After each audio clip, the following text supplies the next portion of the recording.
ଇତିଶ୍ରୀର କୀର୍ତ୍ତନ ବେଲେ ସମସ୍ତେ ପାଗଲ ପିଲା ଟୁକେଲ ହେଲେ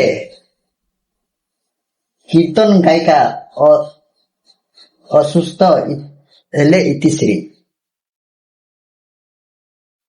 କାହିଁକି ତାଙ୍କ ଦେହ ଅସୁସ୍ଥ ହେଲା କାରଣ ଜାଣିବା।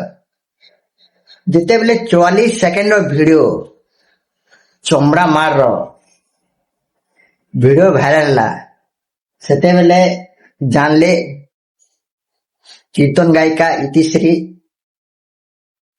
ତାପରେ ବିଷ ପିଇ ଆତ୍ମହତ୍ୟା କରିବା ପାଇଁ ଉଦ୍ୟମ କଲେ। ତାପରେ ସମ୍ବଲପୁର ହସ୍ପିଟାଲରେ ଏଡମିଟ ହେଲେ।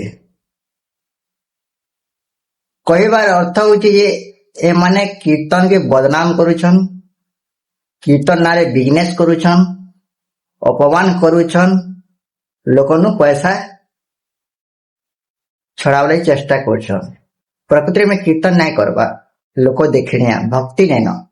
ମୁଇଁ ଆଜିର ଯୁବତୀକୁ କହିବାକୁ ଚାହୁଁଛି ଯେ ଚମଡ଼ା ମାର, ଟୁକେଲ ଚକର, ଗଞ୍ଜେଇ, ମଦ, ସିରପ ରାତିରେ ବୁଲବାଟା ଏଥିରେ କିଛି ଲାଭ ନାଇଁନ।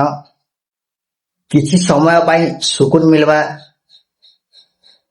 ହେଲେ ଦୁଃଖ ପାଇବ, ନିଜ ଶରୀର ଖରାପ ହେବା। କିଛି ସ୍କିଲ ଶିଖ, କିଛି ରୋଜଗାର କର, ବାପା ମା କଥା ମାନ আর ଆଗକେ ଚାଲ, ନିଜର ଭବିଷ୍ୟତ ଅଛି। এইটা ମୋ ଯୁବକକୁ କହିବାର ଉଦ୍ଦେଶ୍ୟ। আর ଟୁକେଲ ଚକର, ଚମଡ଼ା ଚକର, ସିରପ, ମଦ, ଗଞ୍ଜେଇ ପିଇକରି ବୁଲବାଟା ରାତି ଏଟା ବେକାର ଧନ୍ଦା, ଟାଇମ ୱେଷ୍ଟ।